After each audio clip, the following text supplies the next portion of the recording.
It's the Playhouse Podcast with Kat and JJ. Can't believe it. I missed everything. Missed the show? What am I going to do?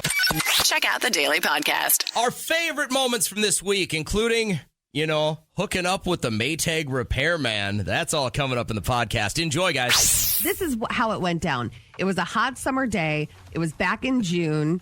And Liam and I are outside, and I look at my phone, and I see that our development page has a new post. And it was this guy who lives in a really nice house down the street. And he said his wife was making him get rid of all of his stuff. Whatever's on the front lawn is yours. And it looked like really nice stuff. So I said, Liam, let's walk down there, see what's going on, and see if there's anything that we should take. And this guy throwing it out like a cartoon, reaching into a trunk of a car, just like throwing it out of his shed. Okay. And he said, my wife told me I have to clear out the shed. I can't fit any of this stuff when I go on my motorcycle trips anymore. And so it's yours, whatever you want. I said, you're giving all this stuff away. Everything had tags on it. It was like REI threw up on his lawn. We had 2 sleeping bags, 2 air mattresses, a collapsible brand new metal table that you would have in between lawn chairs sitting around a campfire. Sounds awesome. Solar powered light, a cooler that floats in the water. Right on. I mean, really, really cool stuff. And a tent, brand new tent from REI. Thousands of dollars worth of stuff. In your head, being the outdoorsy people we are, this sounds amazing. Let me take it all. I told Liam, I said, grab what you can. And the guy goes, get it off my lawn. I said, sure. And so I grabbed it, and we're just schlepping it back down to our house. And I find this huge black garbage bag, put it all in there. And I'm like, we'll keep this for a rainy day in case we ever decide to go camping, which we will never do. And he's like, cool. What a greedy thing to do. I do feel that way a little bit, but whatever. I took it all. And so Derek and I were looking in the garage yesterday trying to figure out where we want to put things for the winter. And he goes, you got to get rid of that. And he goes, just go give it to your mom. She's a camper. Give it to my sister. She's a camper. And I said, no, I'm going to put it on Facebook Marketplace, and I'm going to sell. Here's a camping package for What are you going to try and get for this? Are you getting north of $500 for this? To be honest, I could probably get $800 for it. Everything is still in its package. And I asked him, I said, why aren't you selling this on Facebook Marketplace? He says he's not tech savvy. He doesn't want to. So cut to, I have all this brand new camping gear in my garage that I want to move.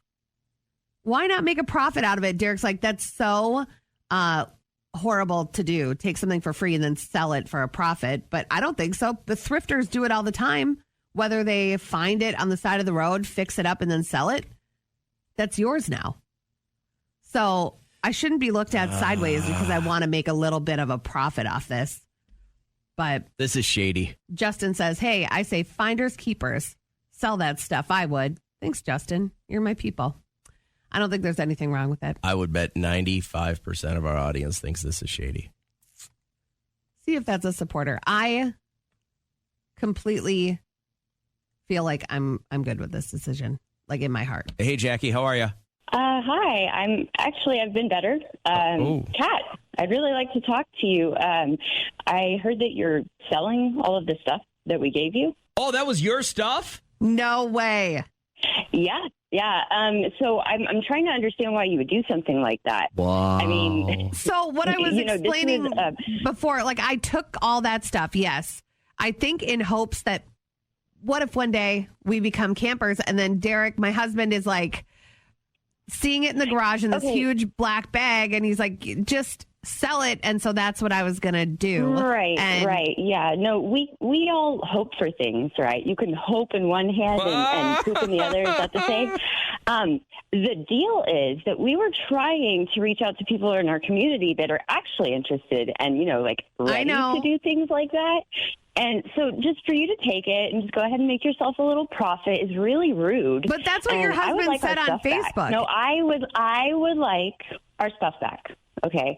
And honestly, But my he gave husband, it away. his opinion is fine. But, he's the head of the household. I'm the neck. I make it turn. I want the stuff back. But he gave it away. He literally, and what are you going to do with all the other people monitor in our neighborhood if they're actually using that stuff? Like, he gave away a ton of now stuff. on, absolutely. From now on, absolutely. I might even create a form to vet people, just to keep out this Well, sort of maybe thing. he should have posted only come down if you're a camper. This is amazing. Because You, as a neighbor, should just have a better conscience than that, don't you think? I do have a conscience. If I were there with somebody else that is an avid camper, I wouldn't have taken all that stuff. But nobody was coming to your house. Nobody was claiming any of that stuff. Well, we were the first ones, and your husband I guess literally was we like need to be chucking stuff. Well, I guess we need to be more clear about our intentions, and so do you. So, I mean, in this case, you're kind of operating like a Goodwill, right? You just take things and you resell them for a profit. They were on your So- grass. They were. Your husband said you told him to clean out the shed, and then he just said, "Take whatever Well, you want." If I had known that we would have these kind of neighbors, I wouldn't have moved into this neighborhood. I knew that we should have looked in a nicer area. One of the first texts we get comes from a lawyer saying, sounds like she needs to take this up with her husband. Sell it. Now, if you're wondering what's going on, Kat found some stuff on a neighbor's lawn that he was getting rid of a few months ago, realized that she'll never use it. Now she wants to sell it. The first call we took on this was from a woman named Jackie. It was her husband that was throwing everything out. She was less than entertained with the fact that Kat's going to make a whole bunch of money off him. And the parting statement, the one that got through to me was, If I had known that we would have these kind of neighbors, I wouldn't have moved into this neighborhood. I knew that we should have looked in a nicer area. That is incredibly rude. We have a very nice development, but when I saw it online, it's like that's the whole point of a development page. They say stuff's at the end of the driveway, take it. And that's what he did. There wasn't any hey, if you're a camper, come on down and grab the stuff on my lawn. It's brand new stuff from REI. You're going to love it. I probably have $3,000 to $4,000 worth of stuff you're in going to my make garage. $750 off this, aren't you? You're still going to sell it too, aren't you? I could see it in her eyes. Marcia, is she wrong if she sells this? Well, no, not really, because if you think about it, there's a lot of people that take stuff to, say, Savers or Goodwill or whatever that will go and purchase it and going, wow, this is really nice. I have a girlfriend that does that, and she sells jeans and gets twice of what she paid for it, Yeah. makes a profit on it. So should Savers you're be upset? getting rid of it. Yeah, no. No. I mean, you choose to get rid of it. You don't want it. You put it out there for free. I would be the same way going, I don't have the initiative to put it on Facebook Marketplace or whatever. I don't want to hassle with that. Yeah. Put it out the end.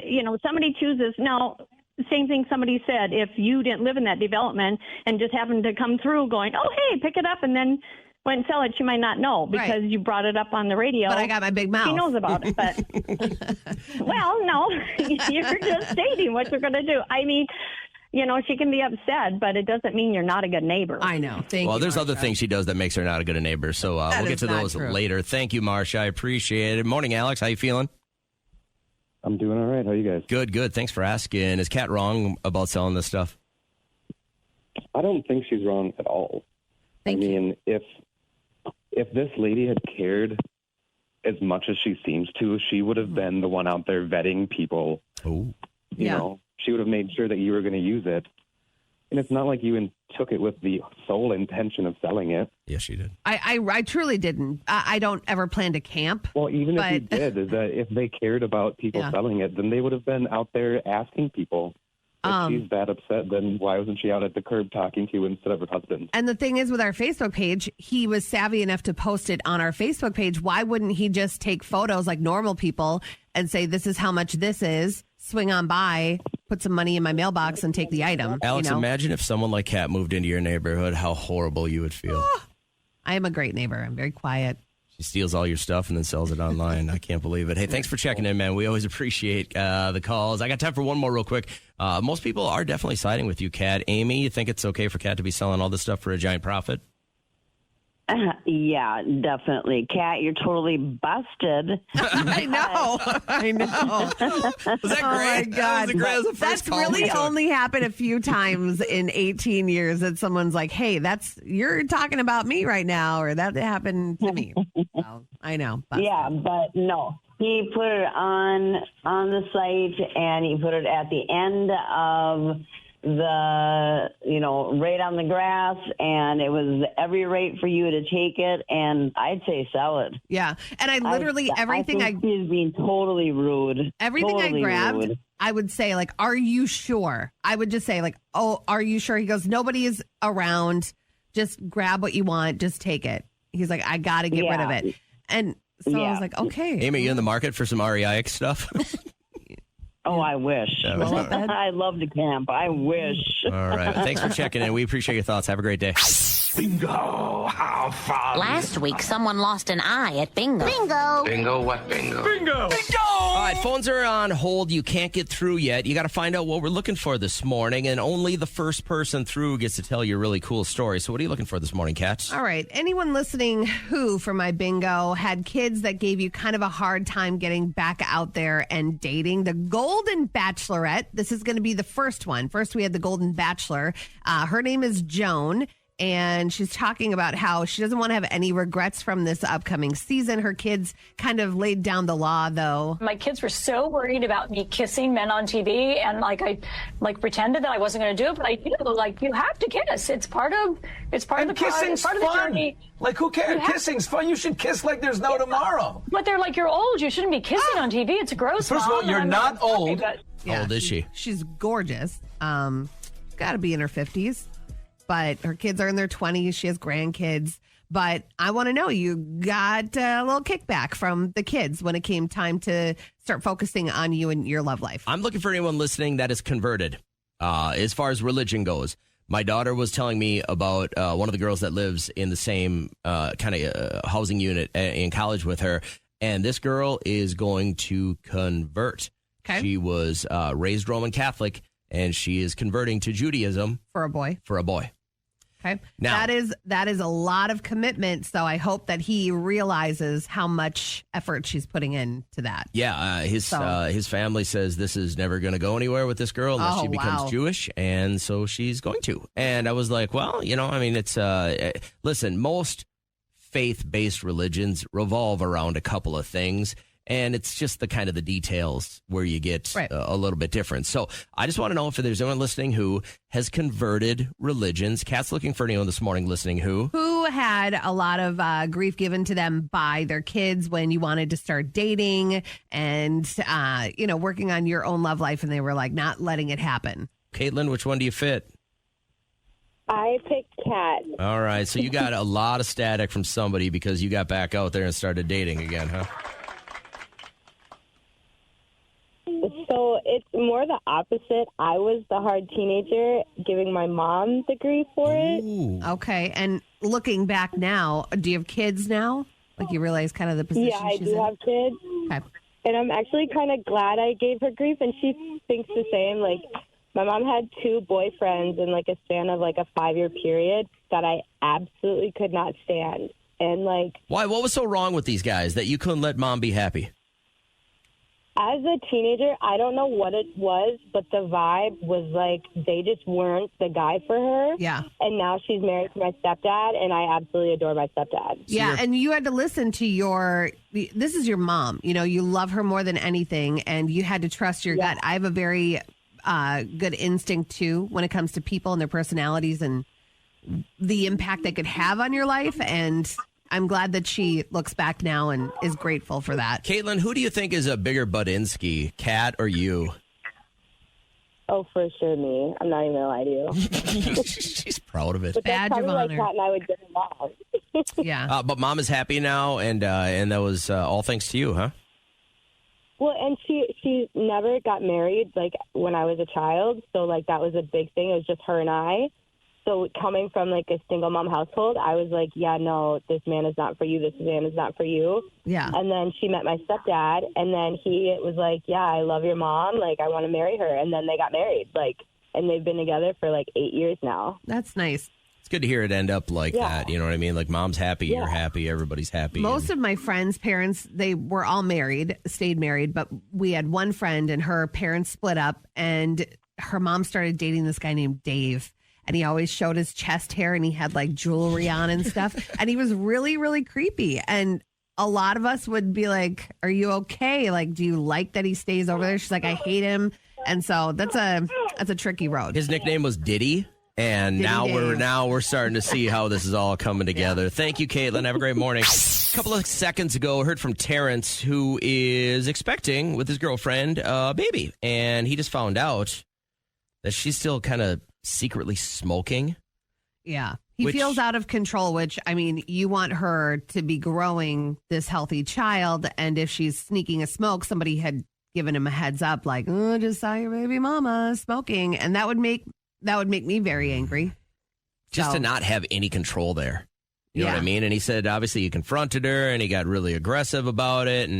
And he's just kind of wondering, like, where to go with this. And Craig, this was kind of part of your life back in the day, huh? I had the same issue. I was a smoker. She was a smoker when she got pregnant. I quit. To lead from the front, I quit and tried. And like him, frustration. And she never did quit.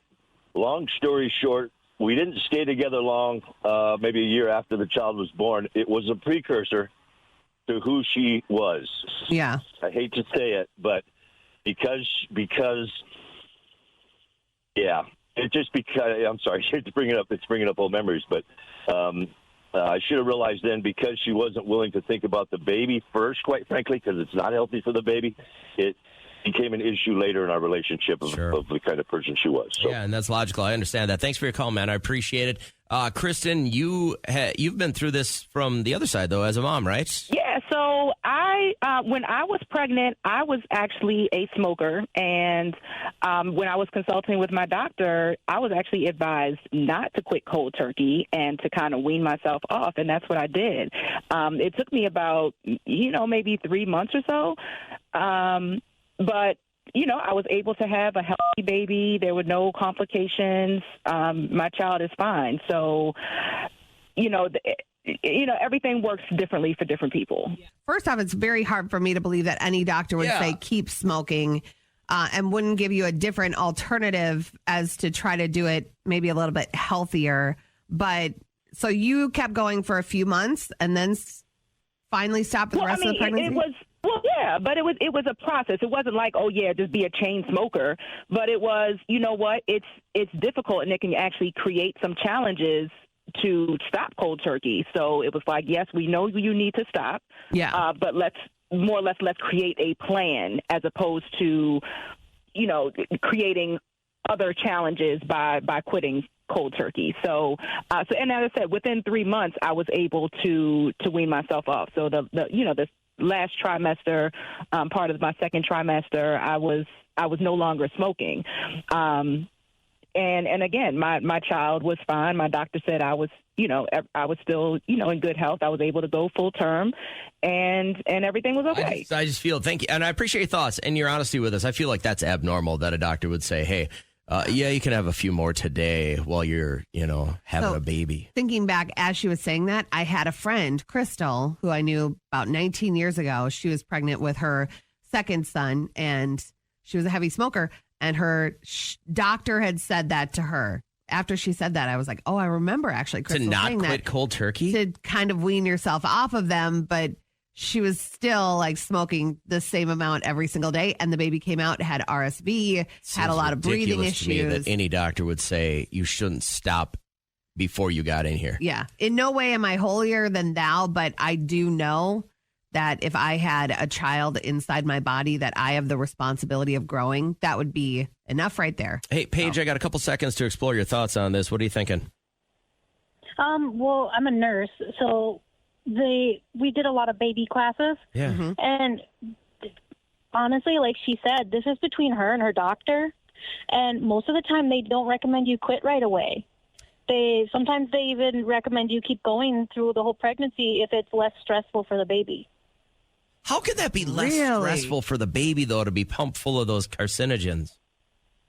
I know, but it's not like she's doing crack. I don't know.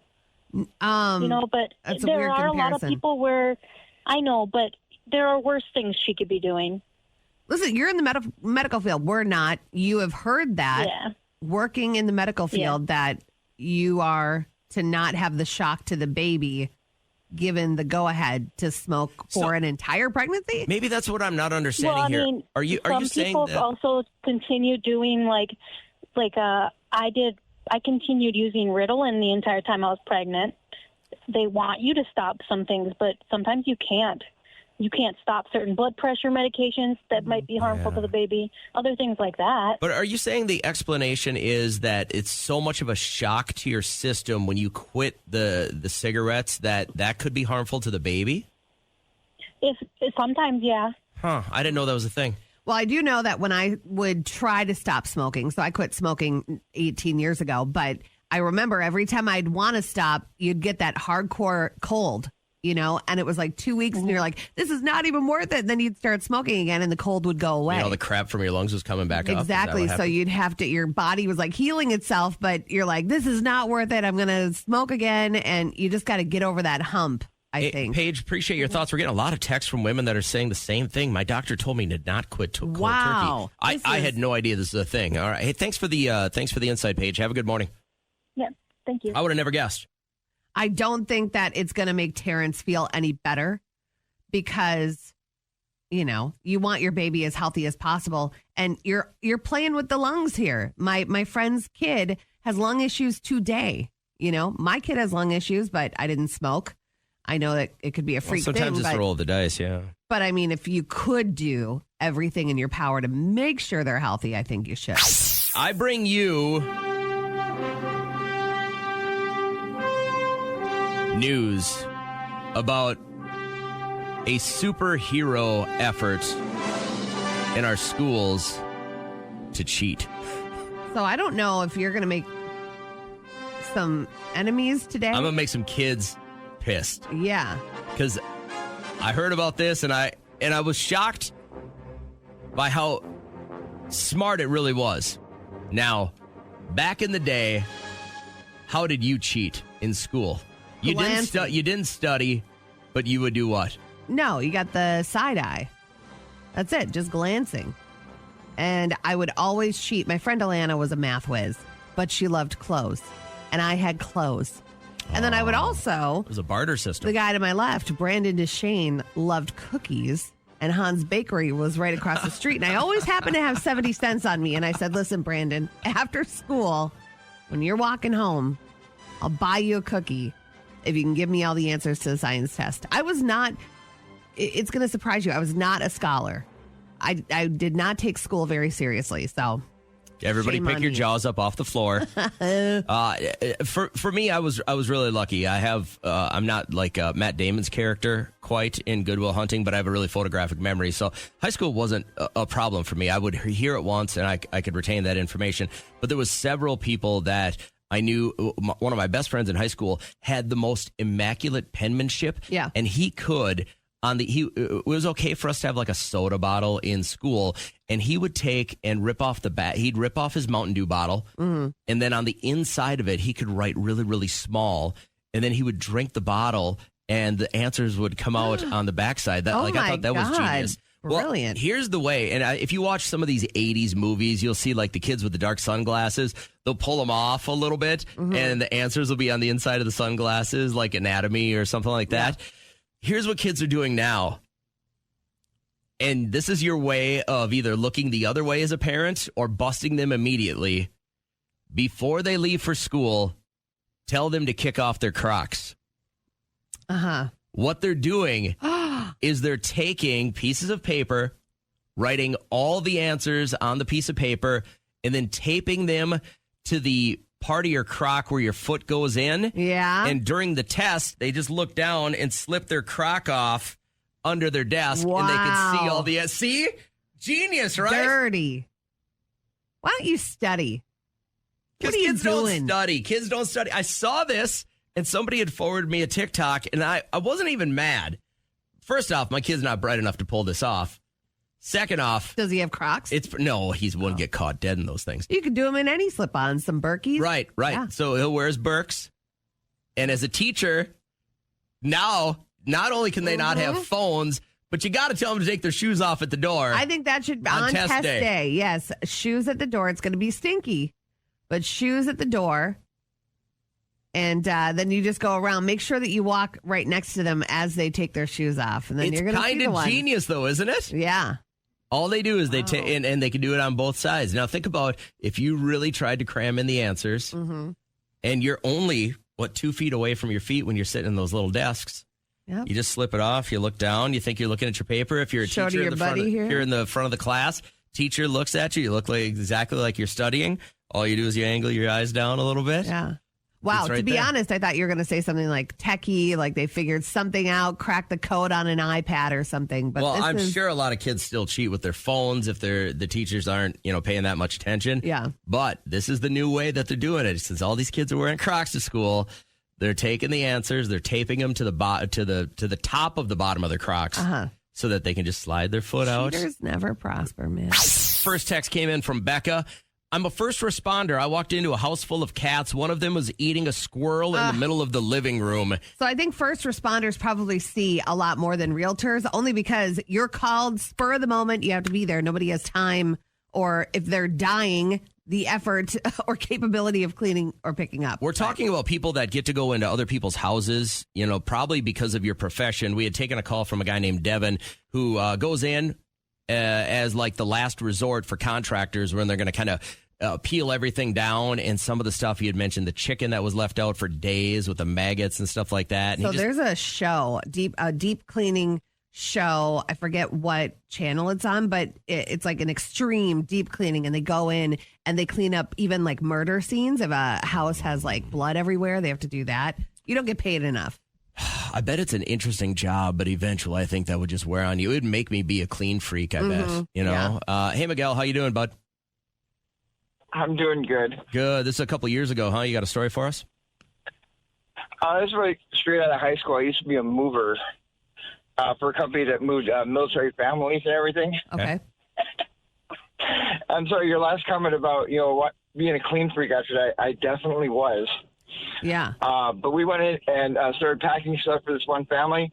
We found 2 dead cats. Oh, my God. While we're packing up this stuff, yes. They didn't say anything like, oh, there she is, like nonchalant. We haven't seen Fluffy in months. We've been looking.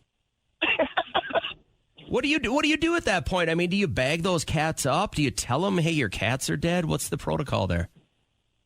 We kind of had to. I mean, and what else could you say? Well, what stage of decomposition were they in? Were they already like rigor? Was it just skeletons? Skeleton. Have you ever seen the movie Grandma's Boy? No. Okay, it's like when he was vacuuming and he lifted up the couch and he found a dead cat. It's like, oh, petrified. Yeah. Was the family at least sad about it? They just looked at us like with a straight face. No. Yeah. Okay. All right. Psychos. Well, I just don't know how you lose a pet and let it die and not smell it afterwards. Like, I'm assuming the smell hit you, right? You would think so. Yeah. All right. Well, good stuff. Yuck. Thanks, Miguel. Have a great morning, man. Appreciate you checking in. All right. Thank you, you too. Hey, Sonny. How you feeling? I'm good. How are you? Good. Do you get to go into other people's homes?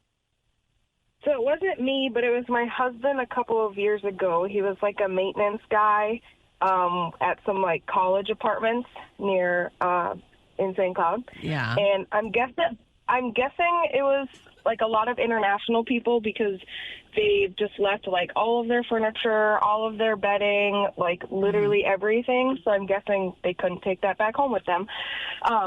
But he would go in and clean, and I think there was one apartment that had like 10 pizza boxes, rat turds everywhere, and he had to go through and like clean all this stuff. I think the only good part of that is like the free management pizza. company would, yeah, free pizza, I guess. Yeah. That go for it, up to you. But they would keep like bins and things that were still salvageable, so we got a lot of clear, 3 bin drawers out of it for when our son was born, so that was a positive.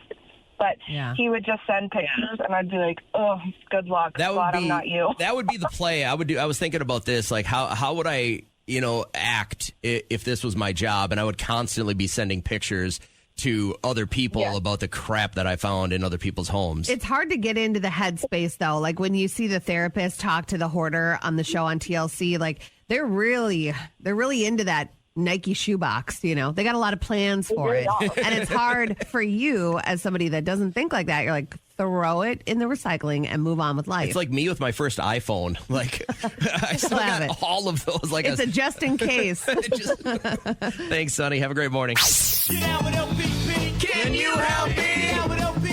Can you help me? Can you help me?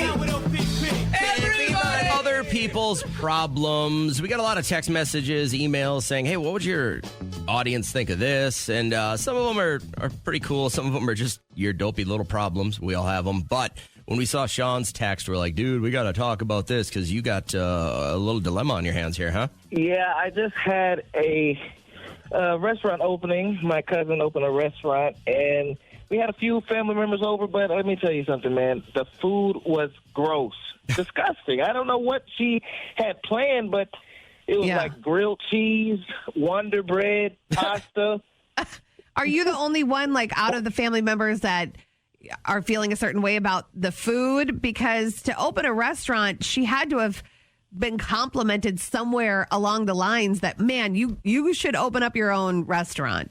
No, I'm not the only one that feels that way, but I'm the only one that's showing it because everybody's just lying. I got it. So you're actually giving honest feedback, and everyone else is telling her she's doing great. This is gonna fail then, right? You might be the only one that loves her, but the fact that she already has a brick and mortar, you went for a soft opening. Like, don't you feel it might be too far down the road here?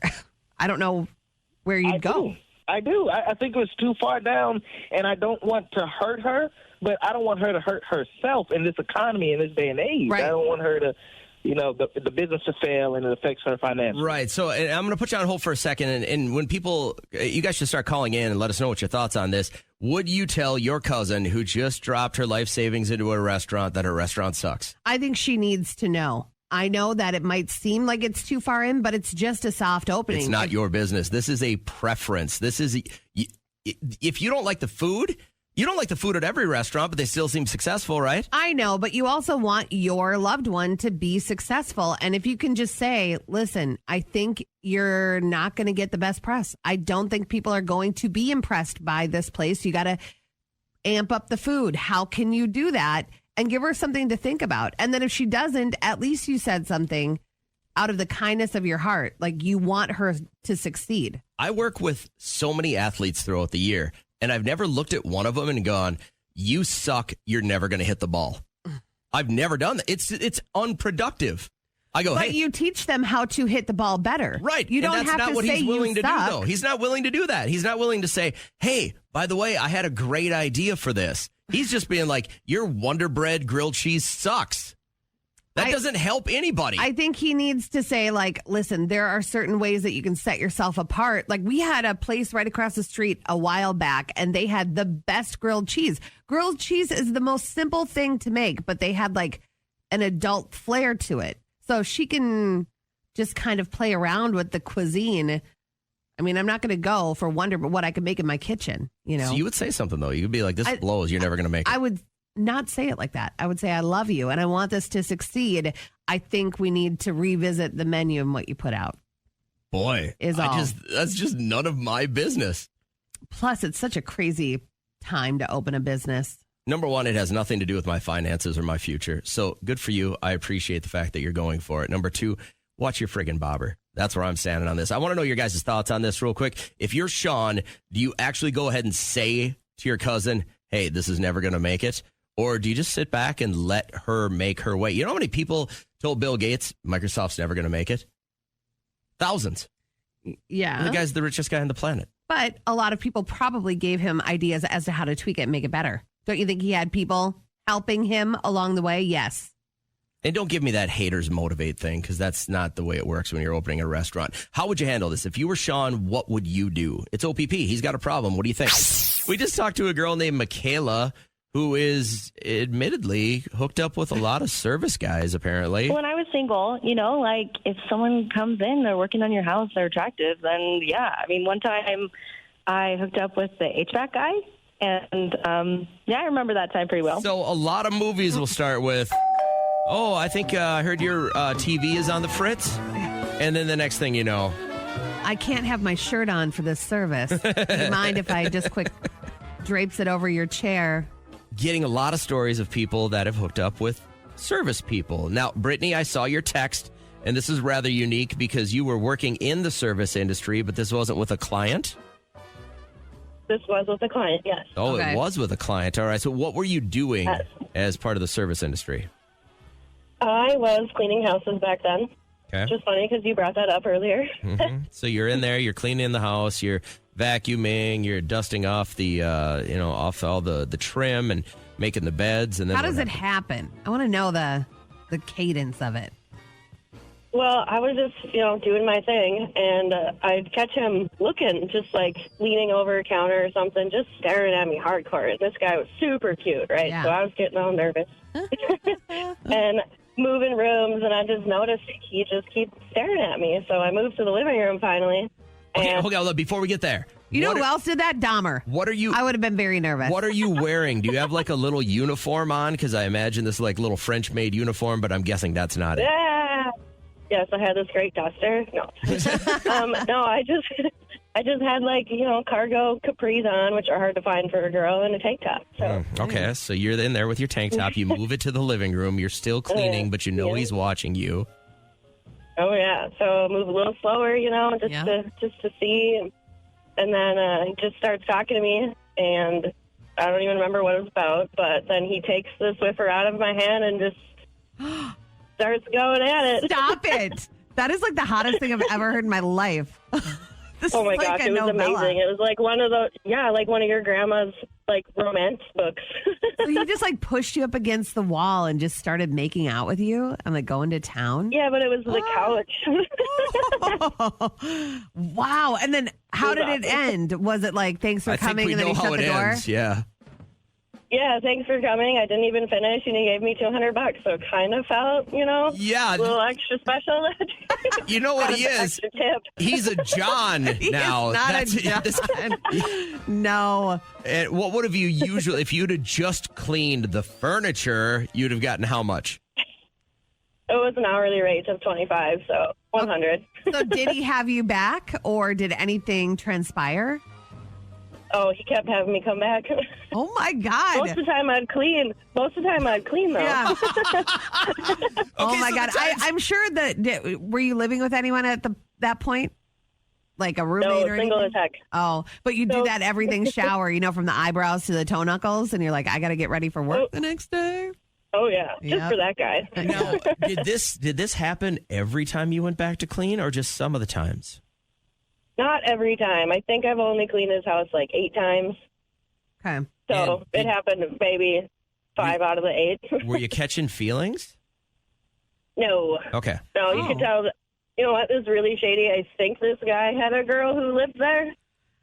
Well, how can you not notice? How can you not notice the girly candles or an extra toothbrush? There wasn't girly candles, but there was like, long blonde hairs on the bathroom floor. Yeah. And they weren't yours? They weren't mine. Right. But I didn't see any other female stuff, so that just led me to think that he did this often. What a sexy dirtbag. How long ago was this? Yeah. This was like 5 years ago. All right, you still drive by every once in a while and go, what a pigsty? No, he lives in Anoka. Oh, yeah. Oh, don't they all? That's where I heard all of them go. Yeah. All right. He's probably an ex of mine. Good stuff. Thanks, Brittany. This is fun. I hope you have a great morning. Of course. Thanks, you too.